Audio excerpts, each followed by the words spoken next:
Okay, so now that we've learned how to create a camera, create movement, add even a handheld shake to it, now it's time to kind of put the final touches on the look of these shots.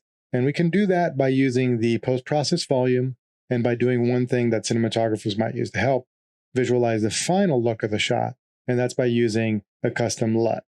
So in this module, that's what we're going to do. We're going to be creating a LUT in DaVinci Resolve and export it so that it's compatible with Unreal Engine 4. And this is a quick way to add a cinematic feel and grade without getting too granular with the post-process volume, because the post-process volume does have some color correction tools inside of it. The issue is it's just a little bit cumbersome to do it there. I think there's more control to either do it in DaVinci Resolve or in Photoshop. This is kind of a three-step process. We're going to create the LUT in DaVinci, and then we're going to bring it to Resolve, and then bring that into Unreal. So I want to show you how to do all that, and let's get started. So let's go ahead and load up Module 11. Here we are, and our cinematics Module 11. And we can hit G, and we can take a look at what we have going on here. Right now, we still have our post-process volume that we've been using so far. There's no look on it.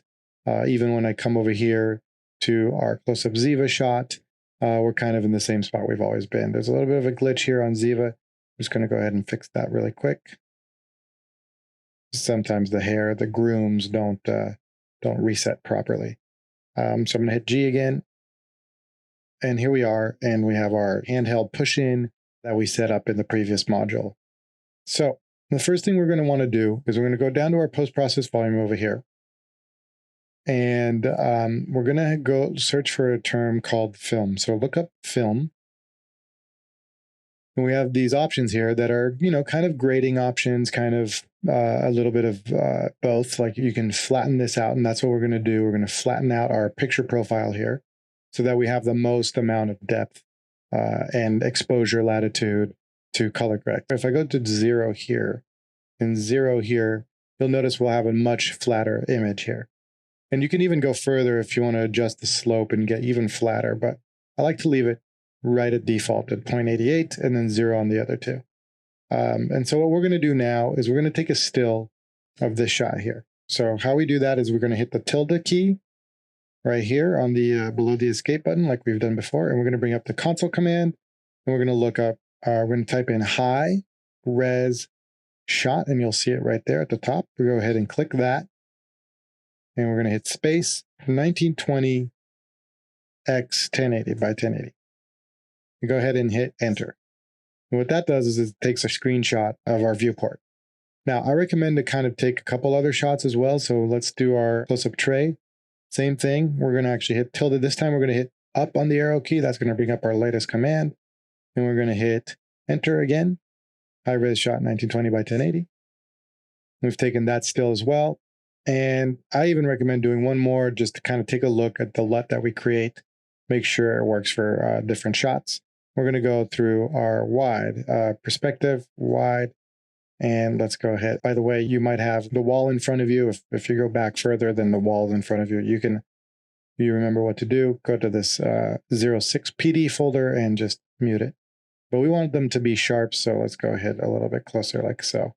And same thing, we're going to hit the tilde key. We're going to hit up and high res shot 1920 by 1080 one more time. All right, so now that we've created, and you'll see that this pop-up pops up right here, and that's where your screenshots are saved. You can go ahead and hit that button, that folder right there, and that'll bring up your screenshots folder, which looks something like this. You'll see we've created our 3 shots right there. So now we can shift and move on to another program, and that's going to be DaVinci Resolve. So I'm going to go ahead and go into that, and here we are.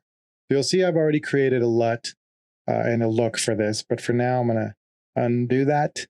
Actually, I'm going to leave it as is, but we're going to bring in we're going to show you how to bring in the shots that we just created. So what we're going to want to do is when you first bring up DaVinci Resolve, you're going to be met with this first page right here, which is the media page. And you can just bring in the shots in a number of different ways. And actually, we're going to just create a new folder here. This is what I've already created. We're going to just create a new folder by right-clicking under Master. We're going to call this Unreal Engine 4 Stills. And under this folder, we can bring in our new shots. Now, I can just go ahead and just drag these in like so, right into that folder. Now it actually brought it in as a 3-frame sequence. I'm going to undo that. We're going to bring that up again, and we're going to just bring them in one by one, just like so. Okay. So now that the shots are in DaVinci Resolve, we can go ahead and bring them into a timeline. Let's go ahead and go to this icon right over here. This is the edit page. And we have our 3 shots under the UE4 stills. And we actually can create a new sequence here, create new timeline using selected clips, and go ahead and create timeline 2. And we have a new timeline with our 1 shot. Now we can drag in the other 2 as well, just like so. Excuse me if I'm going a little bit fast here. This is not a DaVinci Resolve tutorial, but it is just to show you, if you do have knowledge on how to use this, then you'll understand what I'm doing here and how to create your own LUTs. Basically, this is just to show you the workflow on how to create it in DaVinci and how to bring it into Unreal. So let's go over here to the color page. This is where all the fun happens. And let's click on our first shot, our close-up Ziva shot. Now you'll notice that it's a flat look, and this is where we can kind of create everything we want to do. Now, one thing to keep in mind is that when you're creating a LUT, if you are familiar with DaVinci, you might be familiar with like doing color ISOs or power windows or something of the nature. You can't do that. You can't do any localized color grading, but you can do kind of overall color grading like curves and maybe using the wheels and stuff like that. So that's what we're going to be doing. We're going to be trying to create a look that way. So let's go ahead and take a look at this look I created over here. I've already have it right here as a saved look. I'm going to apply it to our shot, and you'll see it's a pretty aggressive, kind of pretty stylized look here. The goal I was going for here was, and what's great about DaVinci is you can bring in some references. I have them right here in the folders. And I brought in some like Benjamin Button kind of looks because we are in a warm scene. I was thinking, let's do something that can really demo the power of these color grades. So let's take a look at some of these shots here. I'm going to hit Control W and take a look at what we have here. So these are some stills from Benjamin Button, also pulled off that Shot Deck website that we talked about earlier. And you'll see that it's a fairly warm film. As we move further in the film, it becomes a little bit more neutral. But what I'm paying attention here to is like how the yellows and the warms, the warm highlights in the scenes are very like yellowish green. Right here, for example. And like, of course, this scene is very, to me, yellowish green. So you'll see there's almost no blue. If you take a look at this waveform over here, we have a lot of red, obviously, and a lot of green. And so that's how primarily what this scene is composed of, is red and green. There's almost no blue. And that's why you kind of get this very yellow brown look. It's a grade that I like, especially for, in this case, a period piece type film. You'll see it here too. On darker skin tones, it's very golden looking. And it's just something interesting to play around with. Now, I tried to go ahead and create my own version of that for this scene. It's a pretty rough version of it, but it gets us in the ballpark and just kind of shows you what the power of what we can do here. Again, I'm not going to go through what I've done here exactly, but I can go ahead node by node and just kind of show you what I've done. The first shot, like if we start from scratch, we have our flat look. I just did a very simple S curve. So this is basically probably what it would look like in Unreal from just looking at the basic look that Unreal has built in. This is what it would probably look like, or close to it. On top of that, I then added I brought it back down. I added some green and some tints and some warmth. I kind of like brought out some of that warmth, actually, just made it a little cooler, and brought in some green. And again, brought the curves down, especially on the highlights. Kind of trying to match this look here where the highlights are very muted, right? And then after that, I did another contrast basically node, brought in the warmth a little bit back into it, and finally a very simple or subtle node at the very end that kind of marries all the colors together a little bit and just kind of desaturates it a little bit. So, it's just a quick little grade here, nothing too fancy, but if you know Resolve, then you can just do a lot. It's very powerful. You can do a lot of color grading in here, mix and match looks, and and get to where you need to go for the shot. Now you'll see here that our waveform is more or less resembles the waveform of this shot, where it's a lot of red, a lot of green, and almost no blue. Not exactly the same, but it's in the ballpark. So let's go ahead and move on with this. I'm going to apply that to our other shots just to make sure it looks good there too. Let's go ahead and bring that. And yes, sure enough, that looks good. And I'll go through them one by one. Let's full screen here, actually. And yeah, I think that looks pretty cool. I think that's a cinematic, albeit stylized look for the scene. I think it's something that we can play around with and really and see it in Unreal. So let's go ahead back to where we had it. And let's take a look at this one as well. And same thing here. We didn't get too dark. We brought in some of that warmth, that yellow-green look that is so prevalent in Benjamin Button. All right. So now that that's done, I want to show you how to export this LUT. So what we want to do is going to go right-click on your footage, so any one of these stills really, and we're going to go Generate LUT 33 point cube. And you can go ahead and just save that wherever you want. If it's on the desktop or wherever you want, you can go ahead and save that. So I'm going to go ahead and call this Benjamin Button BB LUT, UE4 LUT V1. And I'm going to save that. And I put that on my desktop for now. All right, we're kind of done with DaVinci Resolve. The next step is to move on to Adobe Photoshop. So I have that open already. But before I talk about this, I want to show you what we need. So the way that Unreal reads a LUT is by using this image right here. And that image is just an RGB table, 16 by 1 PNG.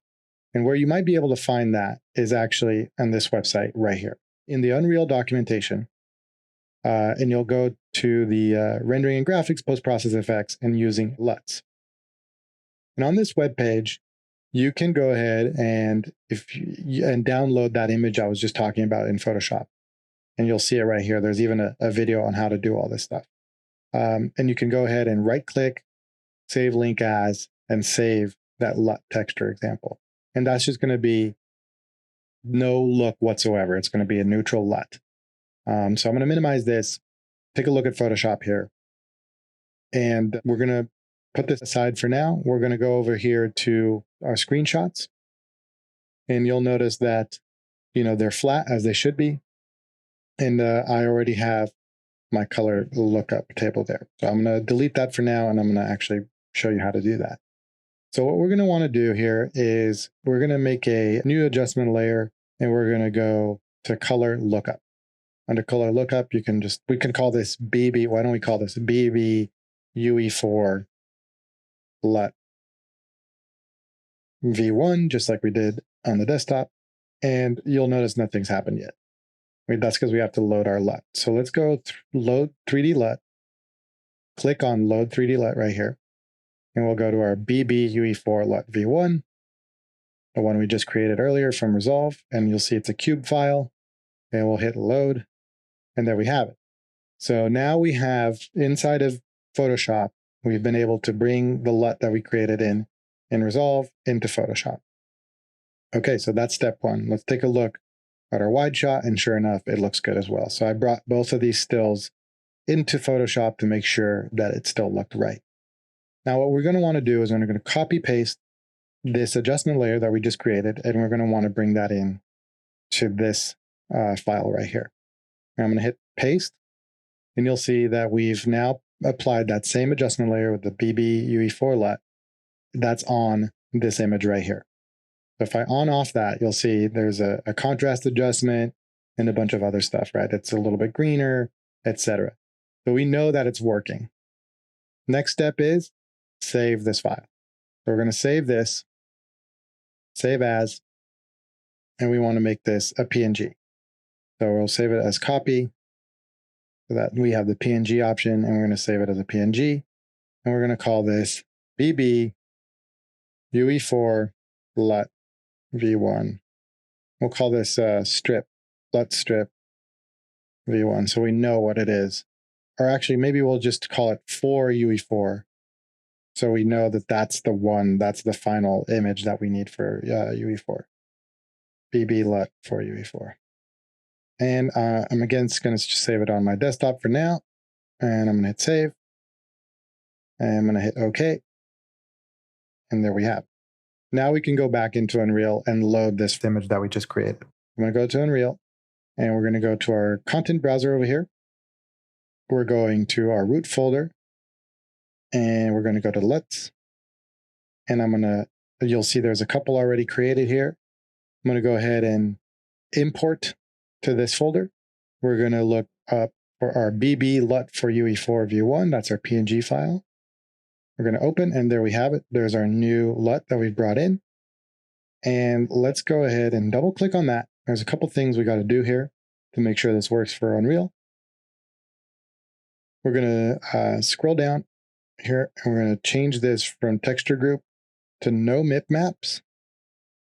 In the texture group, we're going to look for color lookup table right here. And we're going to hit save. And once we've done that, we can now use it in our post-process volume. I'm going to go to our post-process volume here. We're going to leave these settings the same because that's how we created the LUT. We've created the LUT for this kind of flat look. And I'm going to look up LUT, L-U-T. And at the bottom here, we have a color grading section and color grading LUT. We can go ahead and check that on. And we can go ahead and check that on as well. And now we can drop in our LUT into that place right there. So let's go ahead and click and drag right into that area, and boom, we have our LUT now. We have our Benjamin Button look, which is looking pretty good. That's pretty much what we created in Resolve, and now we can use it in Unreal as well, that was the whole goal. So this is just one of many ways to do this. I want to show you really quick that you can do this in Photoshop. If you don't have Resolve or you don't want to use it, you can do this in Photoshop. So let me show you how to do that. Basically, it's the same idea. We're just going to go right here. I'm actually going to just delete this one for now. And if we wanted to do this in just Photoshop, we could as well by going to Layer, New Adjustment Layer, and then you could just do Curves, and same thing. Do your curve adjustment, and then maybe we'll do like a layer, New Adjustment Layer, and we could do a color balance. And now we could do, we'll just add some green into it and some yellow. And again, we can go back to our curves, maybe bring this down a little bit, make it more contrasty. And I'm not going to spend too much time, but you get the idea. This is how you would do it in Photoshop. You could color it by using different adjustment layers. There's a bunch here: vibrance, hue, saturation, color balance, a bunch of stuff you can do inside of Photoshop if you wanted to create it this way. And then make sure again that you've copy paste those onto your strip right here. So I would copy paste them in this case like so, color balance, curves, and then do the same thing. Save it as a PNG, bring it into Unreal. So just wanted to show you don't have to use Resolve. Resolve is just one other tool that especially most cinematographers coming from on-set experience are very familiar with, and they'd want to use it for this as well. So there you have it. So that's pretty much how you use a custom LUT inside of Unreal Engine and how you'd be able to create your own looks and go from there. So as you can see, we can quickly add a very filmic grade to our shots and be well on our way to kind of tying everything together.